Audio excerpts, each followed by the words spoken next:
안녕하세요. 최동환 원장입니다. 오늘은 제가 불면증에 가장 많이 사용하는 처방인 이진탕 가감방을 통해서 불면증 치료에 대한 저의 생각을 나누어 보겠습니다. 저도 불면증을 잘 치료하기 위해서 또 고민하고 노력했던 시간들이 있었습니다. 현재 제가 불면증에 가장 많이 사용하는 처방은 이진탕 가감방이란 처방입니다. 사실 이진탕은 위장의 담음, 담적을 치료하는 대표적인 처방입니다. 여기에다가 식적을 내려주는 약재를 추가하고 화를 내려주는 약재를 추가하면 불면증에 또 상당히 효과적인 경우들이 있습니다. 제가 처음부터 불면증에 이 처방을 사용했던 것은 아니고요. 위장의 담음, 담적을 치료하기 위해서 이 처방을 많이 사용했는데 그러다 보니까 환자분들로부터 이 약을 먹고 잠이 잘 와요라고 이야기하는 분들을 종종 보게 된 것입니다. 그래서 불면증에 조금씩 이 처방을 응용하기 시작했고 현재는 불면증에 가장 많이 사용하는 처방이 되었습니다. 실제 불면증 치료에 있어서 위장이 건강해지고 담음, 담적을 치료하는 것이 중요한 경우가 많습니다. 그런데 이 처방을 사용하면 재미있는 것이 하나 있습니다.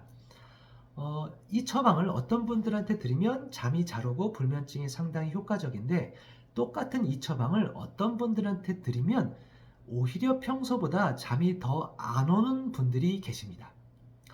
이 약을 먹고 어떤 분들은 잘 오고 어떤 분들은 효과가 없고 이 정도면 이해가 되는데 똑같은 약을 먹고 어떤 분들은 평소보다 잠이 더 잘 오고 어떤 분들은 평소보다 오히려 더 잠이 안 온다는 것입니다.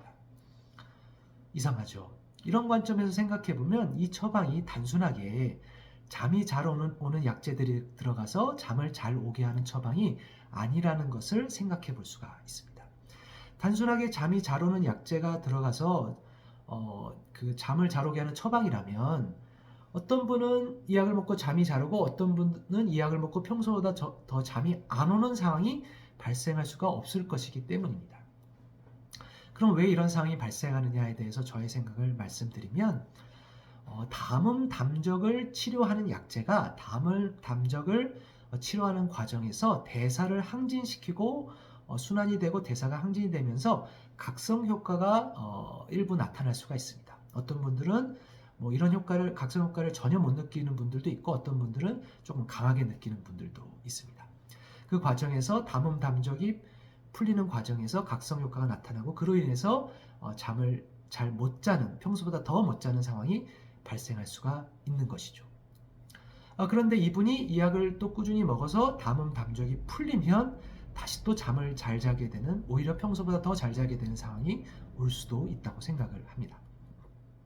그렇다면 이 약을 먹고, 그러니까 저도 이런 환자분들을 쭉 보다 보니까 대략 이분은 이런 각성 효과가 강하게 나타나겠다라고 생각하는 분들이 있거든요. 그래서 이 약을 먹고 오히려 평소보다 더 못 잘 것 같다라고 생각하는 불면증 환자가 오셨을 때는 어떻게 처방을 하느냐? 저의 경우는 이 약제는 똑같이 가되 농도를 많이 낮춰서 씁니다. 그러니까 구성 약제의 그 약제 종류는 동일한데 농도를 많이 낮춰서 쓰면 이 초반에 담음 담적이 풀리면서는 과정에서 나타나는 각성 효과가 별로 나타나지 않고 담음 담적이 풀리는 효과 위주로 나타나면서 초반부터 잠을 잘 자게 되는 경우들이 또 있습니다. 자, 정리해 보겠습니다.